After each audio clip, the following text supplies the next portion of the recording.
Hi, Assalamu alaikum. I am Dr. Nizamuddin Qasmi. I am a sexual disorders and infertility specialist working here at Saira Healthcare and Hijama Center, Barabanki Uttar Pradesh. आज की इस video में हम बात करने वाले हैं, आप लोगों को बहुत ही अच्छी इन्फॉर्मेशन देने वाले हैं। अकॉर्डिंग टू यूनानी सिस्टम ऑफ मेडिसिन जो कॉन्सेप्ट है कि आज़ाए रईसा और वाइटल ऑर्गन्स के कमज़ोर और वीक होने की वजह से जो सेक्सुअल डिसऑर्डर्स होते हैं हम लोग, ये हमने कई सारी वीडियोस में डिस्कस किया है ऑलरेडी कि वो क्या क्या होते हैं, कैसे कैसे होते हैं। स्पेशली हमारा जो उज़्व रईस है, वाइटल ऑर्गन जो है हमारा हार्ट और कल्ब, इसके कमज़ोर और वीक होने की वजह से बहुत सारे सेक्सुअल डिसऑर्डर्स हम लोगों में आमतौर पे होते हैं। ऐसे पेशेंट आमतौर पे एजेड भी होते हैं, एज फैक्टर्स भी होता है उन लोगों में, और इसी तरीके से अगर उनका हार्ट और दिल जो है वो कमज़ोर हो जाता है या फिर अगर डिजीज़ की कोई कंडीशन लाहिक हो जाती है तो ऐसे लोगों में काफ़ी ज़्यादा सेक्सुअल डिसऑर्डर्स देखने को मिलते हैं और आम तौर से उनमें इरेक्टाइल डिसफंक्शन का इशू बहुत कॉमन है, ऐसा होता ही होता है। तो आज की इस वीडियो में हम बात करने वाले हैं कि अगर ऐसी कंडीशन आपके अंदर डेवलप हो जाए, अगर आपका जो हार्ट है वो कमज़ोर हो जाए, वीक हो जाए, या फिर हार्ट की कोई बीमारी, स्पेशली आजकल बहुत ज़्यादा कॉमन है हाइपरटेंशन, कि अगर हाइपरटेंशन में आप मुब्तला हैं तो ऐसी, और इसकी वजह से फिर आपको जो है सेक्सुअल डिसऑर्डर्स हो रहे हैं, लाइक आपको इरेक्टाइल डिसफंक्शन ही हो रहा है जो बहुत ज़्यादा कॉमन है। तो अब ऐसी सूरत में आपको कौन कौन सी ग़िज़ाएँ हैं जो आपको खानी चाहिए, जो आपके लिए फ़ायदेमंद साबित होंगी, और कौन सी ग़िज़ाएँ और फूड ऐसे हैं कि जो आपको अवॉइड करने चाहिए जो आपके लिए नुकसानदेह साबित होंगे। तो ये चीज़ें बहुत इम्पॉर्टेंट हैं। हमने पहले भी कई सारी वीडियोस में आप लोगों को बताया हुआ है कि जाहिर सी बात है हमारी बॉडी की जो रिक्वायरमेंट है बेसिक वो दो हैं, एक हवा हमें चाहिए होती है और पानी हमें चाहिए होता है, ये बहुत बेसिक सी रिक्वायरमेंट होती हैं। इसके बाद जो तीसरे नंबर पे जो सबसे इम्पॉर्टेंट है वो है हमारा खाना, हमारी ग़िज़ा, हमारा फूड और हमारा डाइट। ये जो चीज़ें हैं ना, ये बहुत इम्पॉर्टेंट हैं। ये हमें पता होना चाहिए कि हमारी हेल्थ की कौन सी कंडीशन ऐसी है कि किसमें हम कौन कौन सी चीज़ें हम खा सकते हैं और कौन सी कंडीशन ऐसी है कि जिसमें हमें वो चीज़ें अवॉइड करनी चाहिए। अब जाहिर सी बात है हर शख्स के लिए एक जैसा फूड तो पॉसिबल है नहीं। कुछ लोगों में वो फूड जो है, वो जो डाइट है वो फ़ायदेमंद साबित होगी, और कुछ लोगों में वही फूड जो है, वही डाइट, वही ग़िज़ा दूसरे लोगों में नुकसानदेह साबित होगी।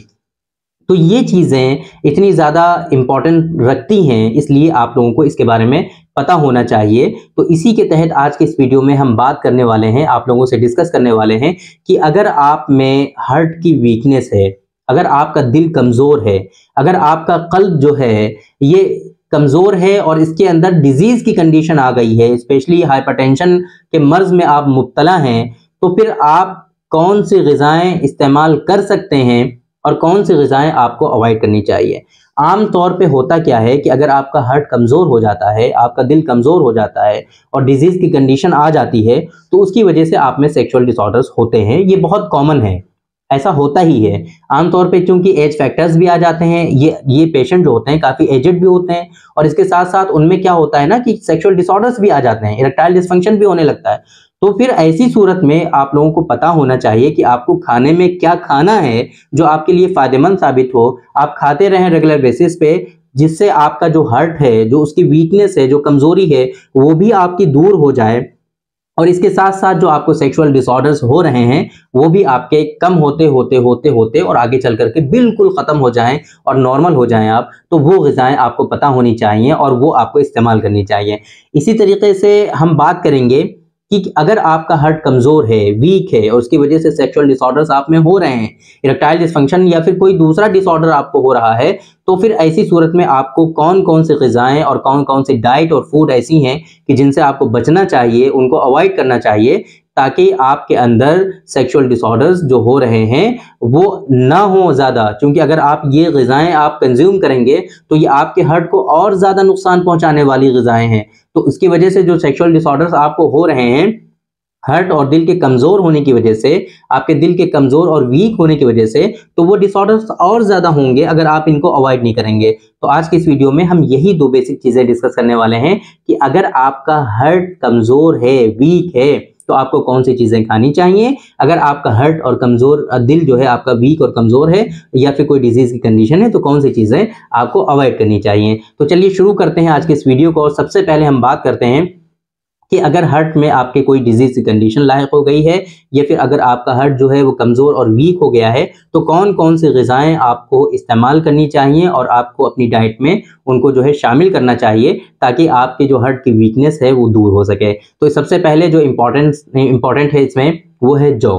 तो जो है ना, ये आपके डाइजेशन में भी काफ़ी ज़्यादा हेल्प करता है और इसी के साथ साथ आप इसकी रोटी की भी रोटी बना करके साथ खा सकते हैं, जो कि मुफर्रिह ग़िज़ाएँ जो होती हैं वो आपको ज़्यादा से ज़्यादा इसमें इस्तेमाल करनी चाहिए। स्पेशली जो छोटी इलायची होती है, जिसे हम लोग इलायची खुर्द के नाम से जानते हैं, आप उसका इस्तेमाल कर सकते हैं इसमें। बादाम, अगर हम इसकी बात करें ड्राई फ्रूट की, तो बादाम शीरी जो है आप इसका इस्तेमाल कर सकते हैं इसमें। लेकिन इसमें ख़ास ख्याल आपको ये रखना चाहिए कि छिले हुए जो है बादाम शीरी आपको खाने चाहिए, छिलके के साथ आपको नहीं खाना चाहिए। इसमें साथ में आप जो है पिस्ता, मुनक्का और किशमिश का आप इसमें इस्तेमाल कर सकते हैं ड्राई फ्रूट्स में।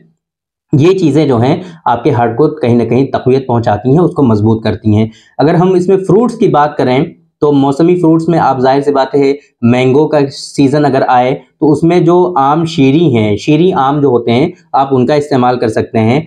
अंगूर का इसमें इस्तेमाल कर सकते हैं। संतरा का आप इसमें इस्तेमाल कर सकते हैं।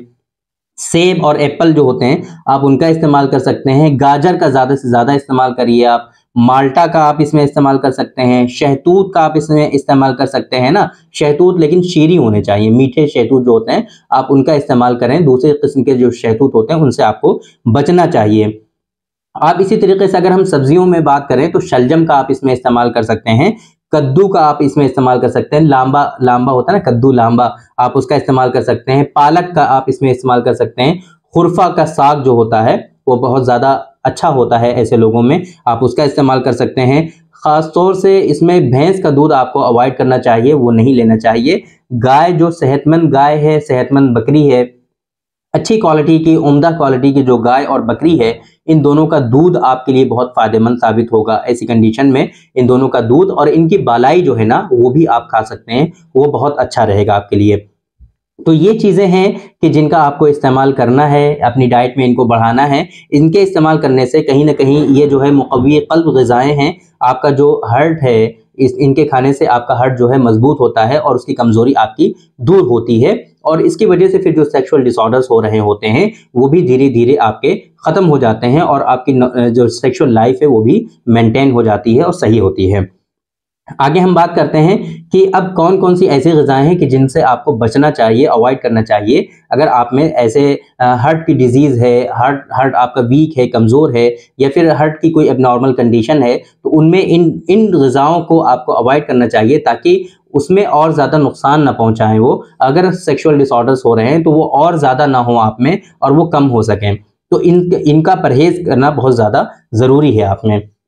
इसमें जो सबसे इम्पॉर्टेंट चीज़ है वो है अदरक। अदरक का इस्तेमाल आपको कम से कम करना चाहिए या बिल्कुल भी नहीं करना चाहिए आपको। भिंडी का इस्तेमाल भी आपको नहीं करना चाहिए। ऐसी चीज़ें जो बादी होती हैं वो आपको कहीं ना कहीं नुकसान पहुंचा सकती हैं आपके हार्ट की कंडीशन में, तो इसलिए बादी चीज़ों से आपको अवॉइड करना चाहिए। चाय का इस्तेमाल आप जहां तक हो सके कम से कम करिए। ज़्यादा चाय का इस्तेमाल करना आपके लिए नुकसानदेह साबित होगा। बैंगन का भी इस्तेमाल आप कम से कम करेंगे। करेला भी आप इसमें इस्तेमाल नहीं करेंगे। गोभी भी आप इसमें नहीं खाएंगे। ये चीज़ें आपके हार्ट को जो है नुकसान पहुंचा सकती हैं। इन चीज़ों से आपको बचना चाहिए। दाल की अगर हम बात करें तो स्पेशली जो मसूर की दाल होती है ना, वो चाहे किसी भी तरह की मसूर की दाल हो, काली मसूर हो, सफ़ेद मसूर हो, खड़ी मसूर हो, ये सारी मसूर की दालें जो हैं आपको नुकसान पहुंचाने वाली हैं। आपको इनसे बचना चाहिए और ख़ास तौर से जो गर्म ग़िज़ाएँ होती हैं, गर्म ग़िज़ाओं से आपको बचना चाहिए। और जो भारी हैवी डाइट्स होती हैं, थकील ग़िज़ाएँ होती हैं, आपको उन चीज़ों से बचना चाहिए। बहुत ही सादा खाना खाना चाहिए। ज़्यादा मसाले वाला, तेल वाला खाना आपको इसमें नहीं खाना चाहिए।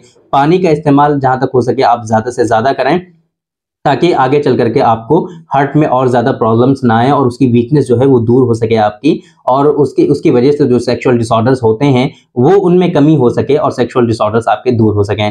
तो ये सारी चीज़ें बहुत इंपॉर्टेंट हैं आपका डाइट प्लान बहुत अच्छा होना चाहिए, क्योंकि हमने ये कई मतलब ये सारी चीज़ें डिस्कस की हुई हैं ऑलरेडी, आप लोगों को बताया हुआ है कि हमारी बॉडी की बका के लिए, हमारी बॉडी को बाकी रखने के लिए दो चीज़ें बहुत इंपॉर्टेंट हैं, एक है पानी और दूसरा है हवा।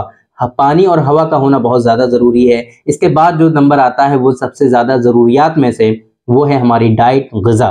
ग़िज़ा ज़ाहिर सी बात है, अगर एक शख्स के लिए कोई ग़िज़ा फ़ायदेमंद है तो दूसरे शख्स के लिए वही ग़िज़ा नुकसानदेह भी हो सकती है। इसलिए हमारी अपनी कंडीशन के अकॉर्डिंग आप लोगों को ये पता होना चाहिए कि जो हमारी कंडीशन है, हमारी जो डिज़ीज़ की कंडीशन है, उसमें हमें कौन सी ग़िज़ा खानी चाहिए और किस ग़िज़ा का हमें जो है इस्तेमाल नहीं करना चाहिए। इन चीज़ों का जानना हमारे लिए बहुत ज़्यादा ज़रूरी होता है। अगर आप ग़िज़ा से ही अपना इलाज कर लेंगे तो आपको किसी भी तरह की कोई मेडिसिन की ज़रूरत नहीं रहेगी। सिर्फ ग़िज़ा का परहेज़ करिए जो आपके लिए नुकसानदेह हैं और उन ग़िज़ा का इस्तेमाल आप बढ़ा दीजिए जो आपके लिए फ़ायदेमंद हैं। तो ये इलाज बिल ग़िज़ा की किस्म में से है। यूनानी सिस्टम ऑफ मेडिसिन के अकॉर्डिंग आप ग़िज़ाओं के थ्रू भी इलाज कर सकते हैं। बहुत अच्छा इलाज होता है इससे। थोड़ा टाइम टेकन होता है, धीरे-धीरे ग्रेजुअली इम्प्रूवमेंट आता है और ये चीज़ें बिल्कुल आपकी सही हो जाती हैं।